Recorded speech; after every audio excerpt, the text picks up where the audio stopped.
बिस्मिल्लाहिर्रहमानिर्रहीम। आज मेरा टॉपिक है वो है एफएससी पार्ट 2 का ऑर्गेनिक केमिस्ट्री का पहला चैप्टर। सबसे पहले हम इसका इंट्रोडक्शन देख लेते हैं ऑर्गेनिक केमिस्ट्री का। तकरीबन 200 साल पहले ये हमारे पास कंसेप्ट था कि जो ऑर्गेनिक कंपाउंड के सोर्सेज है वो सिर्फ प्लांट्स और एनिमल्स हैं, यानी इनके अलावा ऑर्गेनिक कंपाउंड का और कोई भी हमारे पास सोर्स नहीं है। सोर्स ये था कि सिर्फ ऑर्गेनिक कंपाउंड हासिल होते हैं तो सिर्फ प्लांट से और एनिमल से।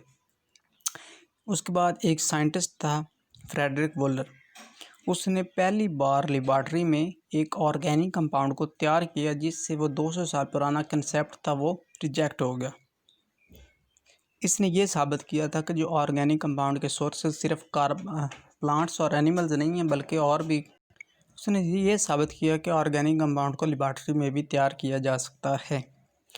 तो उसने जो पहला ऑर्गेनिक कंपाउंड बनाया था वो था यूरिया का। अमोनियम साइनेट एक ऑर्गेनिक कंपाउंड था जो कि पाया जाता है इन यूरिन ऑफ मैमल्स। उससे इसने यूरिया का कंपाउंड तैयार किया जिसका फार्मूला हमारे पास है NH4CnO, और इससे जो कंपाउंड बना था NH2 की ट्विस और साथ में CO। ये हमारे पास यूरिया का फार्मूला है। तो चलिए आगे देखते हैं ऑर्गेनिक केमिस्ट्री की डेफिनेशन। तो डेफिनेशन इसकी है, organic chemistry is the branch of chemistry which deal with the study of compounds of carbon and hydrogen and their derivatives. यानी ऑर्गेनिक केमिस्ट्री जो ये बेसिकली डील करती है कार्बन और हाइड्रोजन के दरमियान और इनके डेरिवेटिव्स के दरमियान। जहाँ भी ऑर्गेनिक केमिस्ट्री का कंसेप्ट आएगा तो वहाँ पर आपको कार्बन और हाइड्रोजन से आपका ज़रूर वास्ता पड़ेगा। आगे इसके हम फीचर देख लेते हैं। ऑर्गेनिक कंपाउंड की खसूसियात क्या है इसकी। पहली है peculiar nature of carbons. Carbon can form a large number of compounds. Carbon जो है ये बहुत ज़्यादा कंपाउंड बनाता है। हमारे पास लाखों की तादाद में ऑर्गेनिक कंपाउंड मौजूद हैं। तो इनकी ये जो लार्ज नंबर बनाने की जो ये खसूसियत है, लार्ज नंबर ऑफ कंपाउंड बनाने की ये जो खसूसियत है, इसको कैटिनेशन कहते हैं। कैटिनेशन जो है ये सेल्फ लिंकिंग प्रॉपर्टी है कार्बन की, यानी कार्बन दूसरे कार्बन एटम के साथ एक चेन बनाता है या एक रिंग बनाता है। ये जो रिंग है हमारे पास ये बहुत ज़्यादा कार्बन एटम पर भी मुश्तमिल हो सकती है। ठीक है, तो ये जो सेल्फ लिंकिंग प्रॉपर्टी है कार्बन की, इसकी वजह से हमारे पास मिलियन ऑर्गेनिक कंपाउंड प्रेजेंट है। दूसरी इसकी प्रॉपर्टी हमारे पास है वो है non ionic character of organic compound. जो ऑर्गेनिक कंपाउंड है हमारे पास ये जनरली जो है कोवलेंट कंपाउंड पर मुश्तमिल होती है, इसलिए ये आयनिक रिएक्शन नहीं देते। ऑर्गेनिक कंपाउंड में जो है वो कोवलेंट बॉन्ड पाया जाता है। कोवलेंट बॉन्ड जो है वो इलेक्ट्रॉन की म्यूचुअल शेयरिंग से बनता है, इसलिए ये ऑर्गेनिक कंपाउंड जो है वो आयनिक रिएक्शन नहीं देते, सिर्फ कोवलेंट रिएक्शन देते। तीसरी प्रॉपर्टी है इसकी सिमिलरिटी। ऑर्गेनिक कंपाउंड जितने भी हमारे पास इनमें एक सिमिलरिटी पाई जाती है, क्योंकि जहाँ भी हमारे पास डेफिनेशन भी हमने पढ़ी थी कि ऑर्गेनिक कंपाउंड बेसिकली कार्बन और हाइड्रोजन पर मुश्तमिल होती है। तो जो हमारे पास जितने भी ऑर्गेनिक कंपाउंड है वो उनमें कार्बन और हाइड्रोजन मुश्तमिल होते हैं।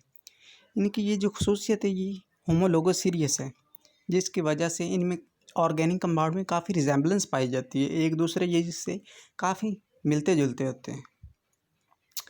नेक्स्ट इसकी प्रॉपर्टी है कम्प्लेक्सिटी ऑफ ऑर्गेनिक कंपाउंड।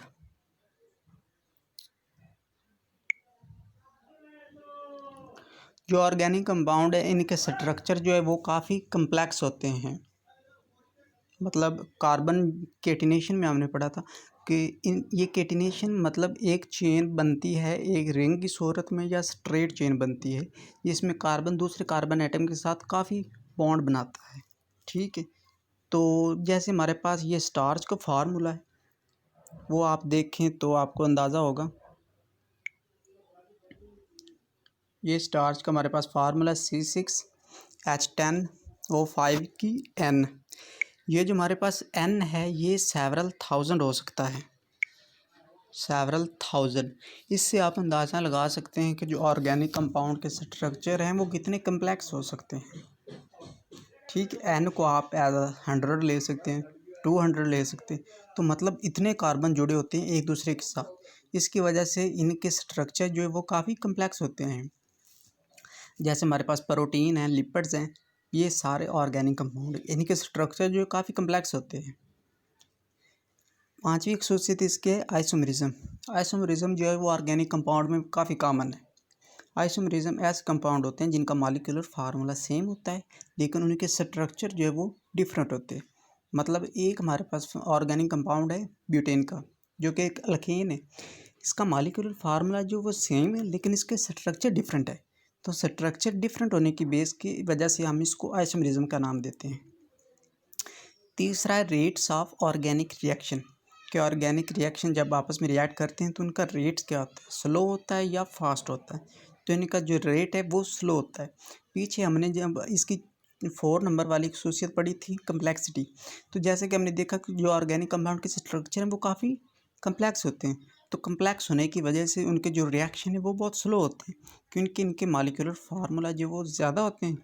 ठीक है, इस वजह से ये रिएक्शन जो वो स्लो देते हैं। नंबर 7 पर इसके प्रॉपर्टी है सोल्युबिलिटी की। जो ऑर्गेनिक कंपाउंड है ये बेसिकली इनसोल्यूबल हैं वाटर में, यानी वाटर में डिज़ोल्व नहीं होते। लेकिन दूसरे नॉन पोलर ऑर्गेनिक सॉल्वेंट जैसा कि बेंजीन है, पेट्रोलियम ईथर है, उसमें ये सोल्यूबल होते हैं।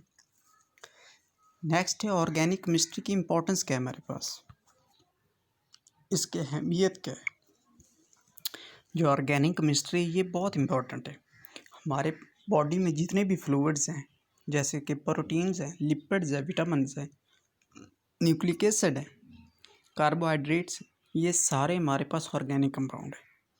ठीक है, उसके बाद ऑर्गेनिक केमिस्ट्री मेडिसिन में यूज़ होती है, फर्टिलाइज़र बनाने में यूज़ होती है, कॉस्मेटिक्स में, पेस्टिसाइड में, टेक्सटाइल फाइबर में, डाइज में।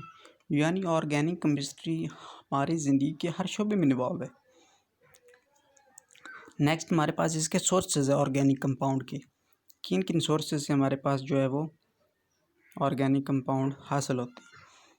पहला है कोल का। कोल क्या है, कोल हमारे पास कार्बन, हाइड्रोजन और ऑक्सीजन पर मुश्तमिल एक स्याह रंग का ठोस ऑर्गेनिक कंपाउंड है। तकरीबन 500 साल पहले ज़मीन की तह में दफनशुदा पौधों की डिकम्पोजिशन की वजह से ये बनता है। तो वो जो लकड़ी दफन है ज़मीन के अंदर तकरीबन 500 साल पहले, वो कन्वर्ट हो जाती है बैक्टीरियल और केमिकल डिकम्पोजिशन की वजह से पीट में। पीट जो ये कोर की एक टाइप है। फिर जो पीट पर रिज़ल्ट हाई टेम्परेचर पर अप्लाई करते हैं हम उसका हाई प्रेशर, तो वो कन्वर्ट हो जाती है लिग्नाइट में। लिग्नाइट से बिचुमिनस कोल और बिचुमिनस से एंथ्रासाइट। ये बेसिकली 4 टाइप से कोल की, जैसे पहली पीट है, इसमें कार्बन जो है 60% होता है, लिग्नाइट में 70%, बिचुमिनस कोल में 80% और एंथ्रासाइट में होता है ये 90। कोल जो ये इंपॉर्टेंट सॉलिड फ्यूल है, ये इसके यूजेस भी बहुत ज़्यादा हैं। जब कोल को हीट किया जाता है in the absence of air, तो ये दूसरे ऑर्गेनिक कंपाउंड देता है, जैसे कि कोक है, कोल गैस है एंड कोल तार है। एक जियोलॉजिकल सर्वे के मुताबिक पाकिस्तान में जो टोटल कोल सोर्सेज हैं वो 184 बिलियन टन्स है। इसका तकरीबन 80% जो है वो भट्ठों में इस्तेमाल होता है ईंटें बनाने के लिए, और बाकी जो 20% है वो घरेलू इस्तेमाल के लिए यूज़ होता है। दूसरा जो इसका सोर्सेज है वो है नेचुरल गैस। नेचुरल गैस जो है ये बेसिकली हाइड्रोकार्बन का एक मिक्सचर। इसका जो मेन पार्ट है वो है मीथेन गैस, जो कि 85% इसका होता है। इसमें दूसरी गैसेज भी पाई जाती है, जैसे कि ब्यूटेन है, प्रोपेन है, इथेन है, ये भी यूज़ होती हैं। तो ये जो नेचुरल गैस है ये हमारे पास घरों में भी इस्तेमाल होता है और इंडस्ट्री में इस्तेमाल होता है एज अ फ्यूल।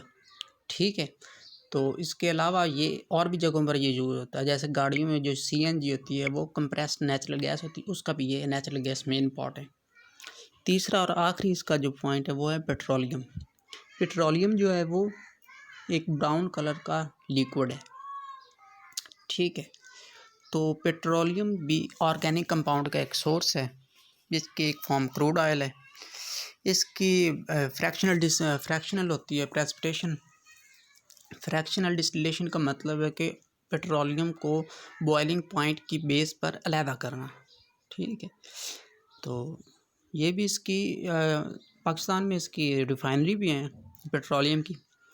पहली है अटक में ऑयल रिफाइनरी, अटक ऑयल रिफाइनरी जो लोकेटेड है मोरगा नियर रावलपिंडी में, और दूसरी है पाक अरर रिफाइनरी जो कि महमूद कोट नियर मुल्तान के करीब है। ये दोनों रिफाइनरी हैं पेट्रोलियम की। तो ये था आज का मेरा टॉपिक। अगर आपको वीडियो अच्छी लगे तो प्लीज़ मेरे चैनल को सब्सक्राइब करें, लाइक करें और बेल आइकन को दबाएं। शुक्रिया।